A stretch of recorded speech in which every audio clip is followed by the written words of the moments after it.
책을 읽는 당신의 하루가 별보다 빛나길. 책방 별곡. 안녕하세요, 책별님들. 오늘 여러분들께 읽어드릴 책은 그냥 오는 돈은 없다입니다. 부와 행복에 관한 57가지 조언. 저자 다니쌤 이의상. 출판사 포레스트 북스. 시작하기 전 구독과 좋아요를 해주신 모든 구독자님 분들께 행운이 눈덩이처럼 굴러들어오길 바랍니다. 그럼 시작할게요. 저는 30대 후반에 10억 원이 넘는 큰 빚을 졌습니다. 친형같이 믿었던 동업자에게 뒤통수를 맞은 겁니다. 불행은 한꺼번에 찾아왔습니다. 사기를 당해서 큰 빚을 지고 아내와 이혼했으며 노숙 생활을 해야 했고 혈액암 판정을 받은 아버지를 돈이 없어서 허무하게 보내드려야 했습니다. 빚을 갚기 위해서 안 해본 일이 없습니다.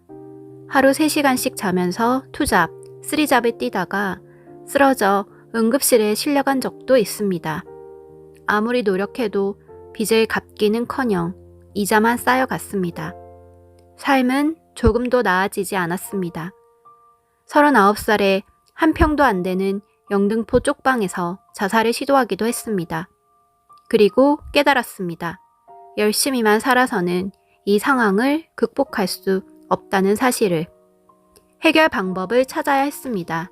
미친 듯이 책을 읽고 강의를 듣고 멘토를 찾아다녔습니다. 그렇게 해서 알게 된 것을 하나하나 실천해 나갔습니다.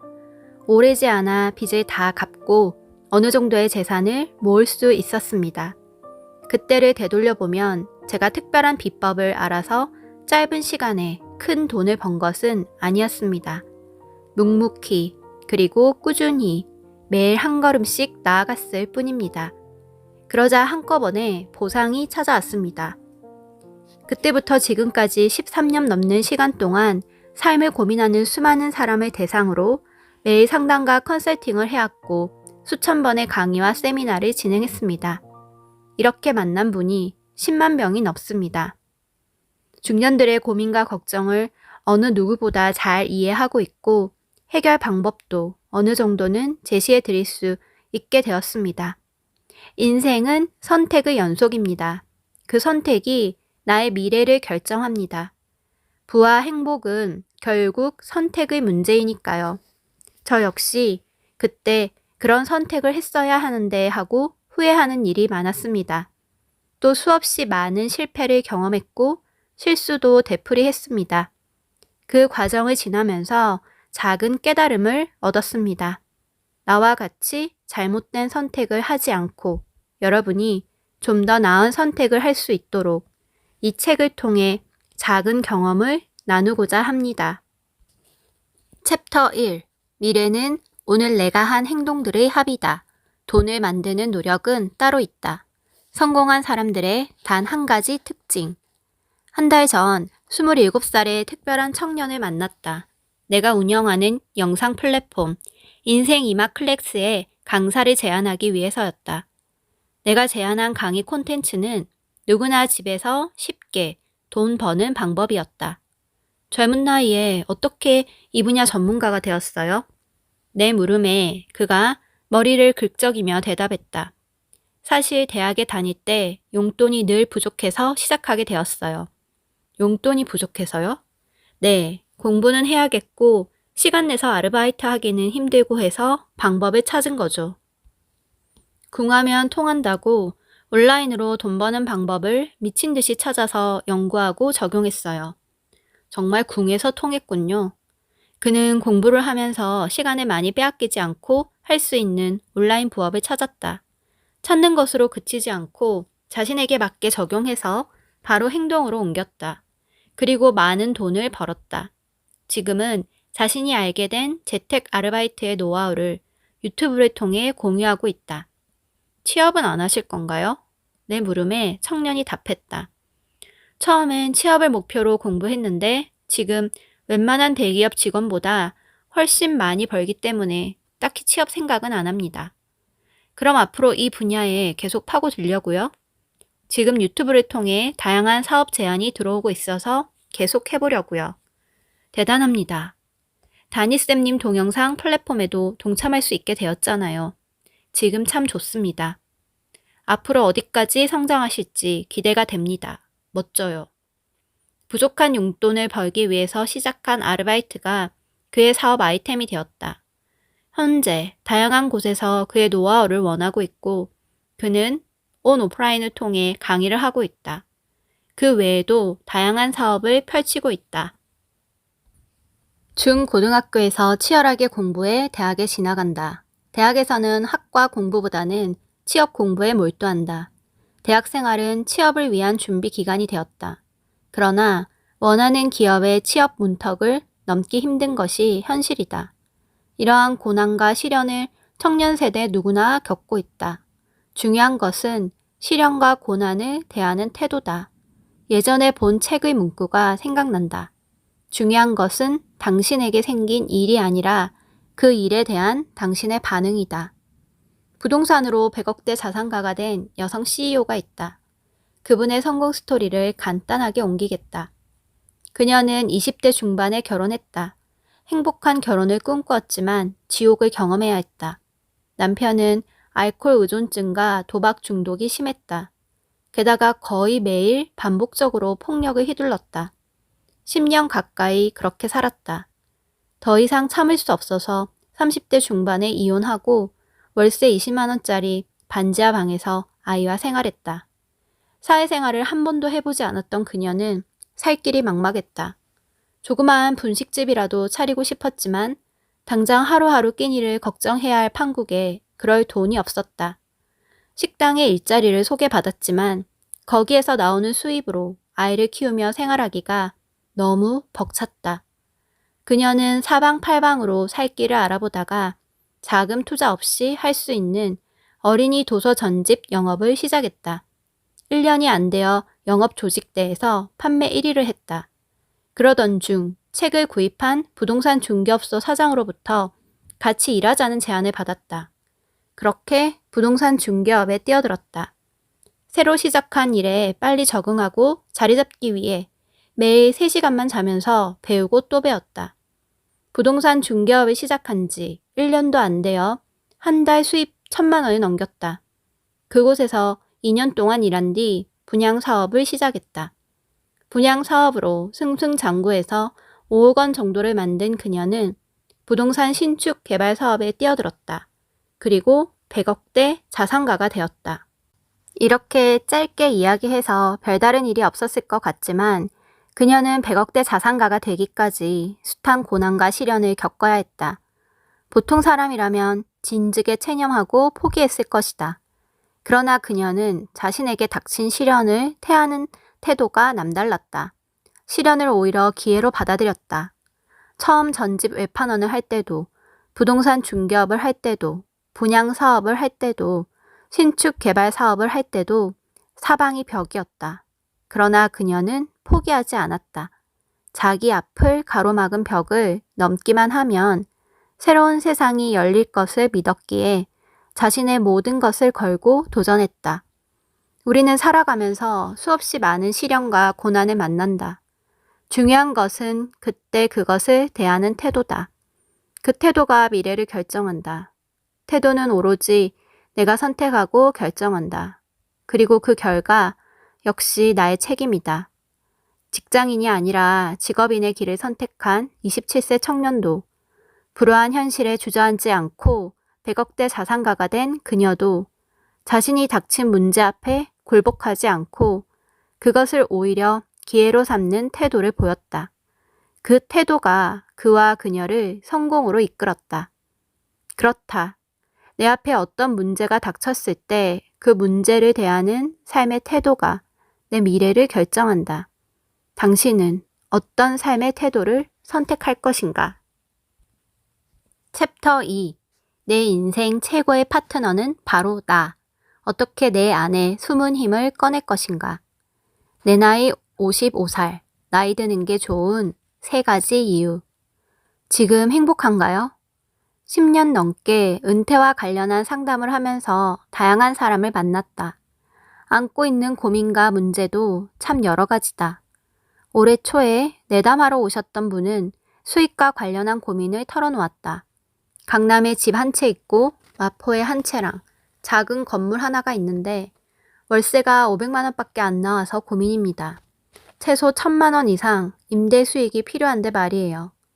한 달 전에 오신 분은 행복에 관해서 이야기했다. 서울 집을 팔고 춘천에 가서 작은 빌라 하나랑 작은 상가 하나를 샀어요. 월세도 150만 원이나 나와서 참 행복해요. 위에서 소개한 두 분의 재산은 약 10배 정도 차이가 난다. 당신이 보기에 누가 더 행복해 보이는가? 이미 많은 것을 가지고 있으면서도 더 가지지 못해 불평하는 사람을 만나면 마음이 불편하다. 반면 가진 게 많지 않지만 자신의 삶에 만족하는 사람을 만나면 나도 덩달아 기분이 맑아진다. 행복은 선택의 문제다. 내가 가진 것을 어떻게 받아들이냐에 따라 행복이 결정된다. 나이 듦에 대해서는 어떻게 생각하는가?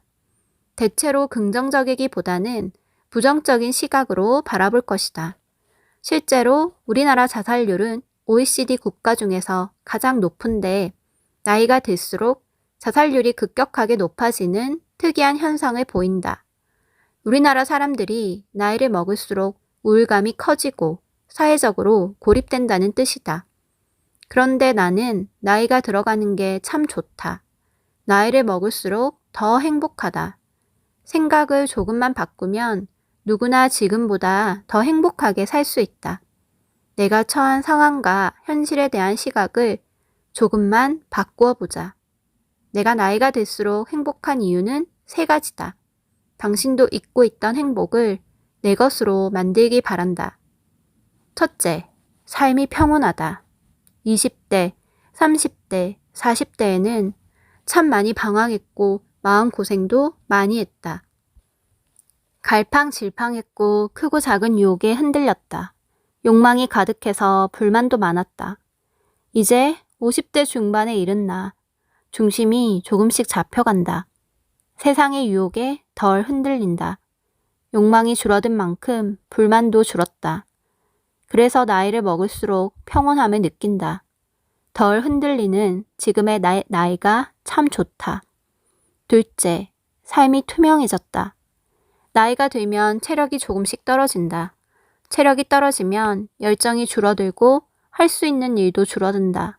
하지만 작아지고 줄어드는 것이 꼭 슬픈 일은 아니다. 선택지가 많을 때 사람은 갈등을 겪고 스트레스를 많이 받는다고 한다.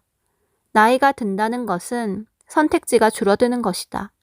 때문에 갈등과 스트레스도 줄어든다. 결국 내가 지금 할 수 있는 것들이 단순하고 명확해진다. 그래서 방황하지 않고 갈등하지 않으며 내 삶에 더 집중할 수 있다. 그래서 삶이 투명해진다. 일상이 투명하기 때문에 실수도 덜하게 된다. 그래서 나이 드는 게 좋다. 셋째, 나를 더 사랑하게 된다. 나이가 든다는 것은 살아온 날만큼이나 나를 더 잘 알게 되었음을 뜻한다.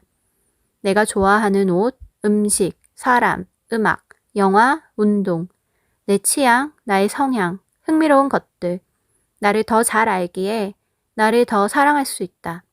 그래서 나이 드는 게 좋다. 짐을 하나씩 내려놓을 때 행복은 한 칸씩 올라간다. 나이를 먹게 되면 삶의 짐을 하나씩 내려놓게 된다.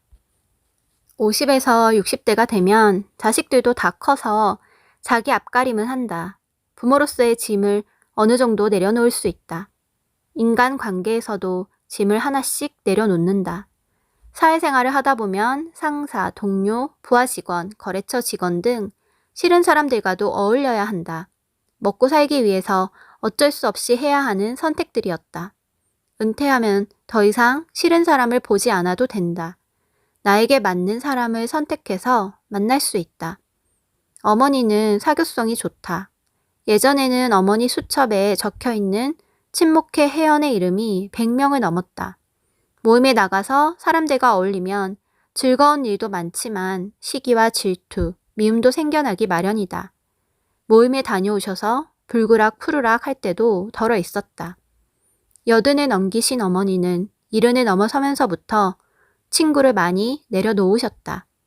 지금은 마음에 딱 맞는 서너 명의 친구만 만나신다. 외출하고 돌아오시면 소녀처럼 밝은 미소를 지으신다. 참 예쁘다. 나이가 든다는 건 내 안의 욕심, 욕망, 의무, 관계를 하나씩 내려놓는 것이다. 그걸 내려놓지 못하면 추해진다. 내 어깨의 짐이 가벼울수록 삶이 더 가벼워진다. 나이가 든다는 건 참 행복한 일이다. 챕터 3. 공부하고 나누고 행복하라. 성공을 만드는 삶의 조각들. 독서를 통해 탁월한 존재가 되는 확실한 방법. 성공하고 싶은가? 탁월한 존재가 되기를 원하는가? 미래에는 지금보다 나은 사람이 되기를 바라는가? 맞닥뜨린 문제와 고민의 답을 찾고 싶은가? 내가 직접 경험했던 방법을 알려드릴까 한다. 단언컨대 확실한 효과가 있다. 40대 초반 독서 모임을 찾아다닌 적이 있다. 그런 모임에서 독서량이 상당한 분들을 여럿 만났다. 그동안 읽은 책이 1000권은 기본이고 2000권이 넘는 분도 있었다. 그런데 그분들과 이야기를 나누면서 이런 이야기를 듣고는 했다. 독서를 통해 무언가 이루기를 원했고 탁월한 존재가 되기를 바랐지만 삶이 크게 바뀌진 않았어요. 지금은 그냥 습관처럼 책을 들고 있어요. 상당한 시간을 독서에 투자했는데 독서를 하기 전과 별반 달라진 것이 없다는 하소연이었다. 그렇게 많은 책을 읽었는데 왜 삶이 달라지지 않았을까? 그렇게 많은 것을 알고 있는데 왜 삶이 더 나아지지 않았을까? 이 질문은 40대 초반 독서 모임을 찾아다니며 나에게 했던 질문이기도 하다. 성공하기 위해서는 책을 읽어야 한다는 말을 수없이 들었다. 그래서 미친 듯이 책을 읽었다. 4년 동안 읽은 책이 1000권을 넘었다. 그런데도 내 삶은 크게 나아진 것이 없었다. 왜 그랬을까? 이유는 간단했다. 단지 책을 읽고 아는 것에 그쳤기 때문이다.